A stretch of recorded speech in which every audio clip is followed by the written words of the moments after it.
Hello everybody, we are just a couple of days away from the release of OP05 in the West, and in today's video I wanted to talk about the king of OP05 Meta. That's right, I am talking about the man himself, Sakazuki. In Japan, Sakazuki has won 6 regional championships and it's recognized as the top meta deck. So what makes this deck so strong? Keep watching to find out. いいなあこれ。 Let's first look at the leader. With the leader card alone, you have a drawing and discarding mechanism, which is very vital in a black deck. You also have a mechanism that allows you to reduce the cost of a character when you attack with the leader. So reducing the cost of a card is also very important for black decks. The best part is that no Dawn is required to activate either effect. Both of these effects are very strong. 面白いな。 Now, let's look at the color combination of the leader. First, we will start with blue. In OP05, blue will receive some very good Navy support cards, for example, Houndblaze. This card lets you buff a character or leader by 3k and also puts a 2 cost or lower character to the bottom of the deck. Another blue Navy card is Borsalino. This card is a 7 cost 8k Navy character with an on-play ability that lets you put a 4 cost or less card to the bottom of the deck. The best part of these new cards is that they have the Navy archetype and synergized with the OP03 card Brenu. Brenu lets you search the top 3 of your deck for a Navy card. It doesn't matter what color that card is as long as it has the Navy archetype.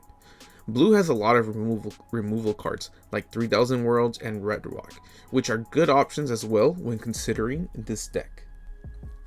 Now let's look at the black cards.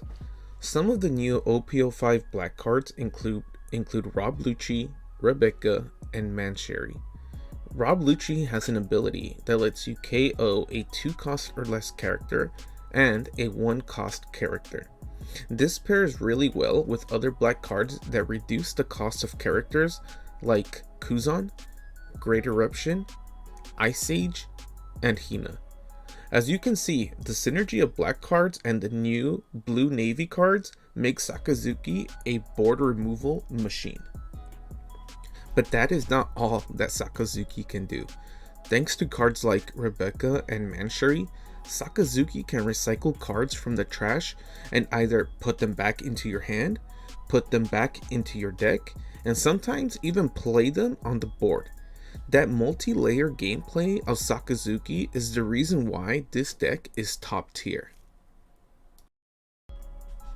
Sakazuki decks do have a core of cards that you play, but there is still room for some personal customization. Core cards include Borsalino, Kuzan, Lucci, Brenu, Rebecca, Hina, and Houndblaze. Depending on how many copies of each card you want to include, the core can consist somewhere between 20 to 26 cards. Generally, players like to run somewhere between 8 to 12 2k counters. So, if you are running 4 copies of all the core cards plus 12 2k counters, you are looking at a deck of about 38 cards, which still gives you about 12 slots worth of personal customization. Popular cards to include in this deck are Blue Ulti, which gives you a strong 3 cost body that synergizes well with the deck. Blocker Borsalino, Sabo, which helps draw and put cards into the trash. Great Eruption, which is a cheap and easy card for drawing plus reducing the cost of a character. Mancherry, which allows you to recycle cards from your trash back into your hand.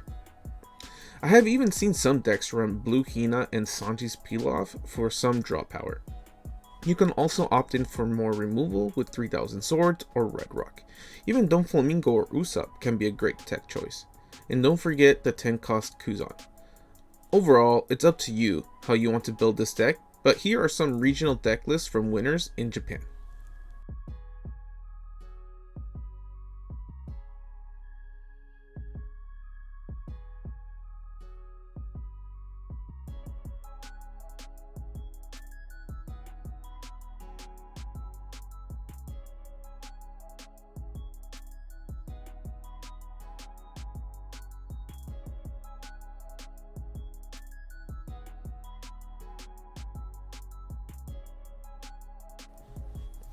Lastly, let's talk about the weakness of this deck.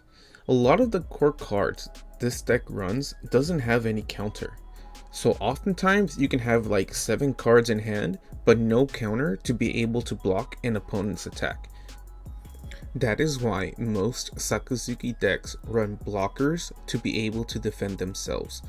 Generally speaking, Sakazuki decks can potentially lose to fast, aggressive decks if the Sakazuki player does not find his counters or the raw blue chi to counter the aggressiveness.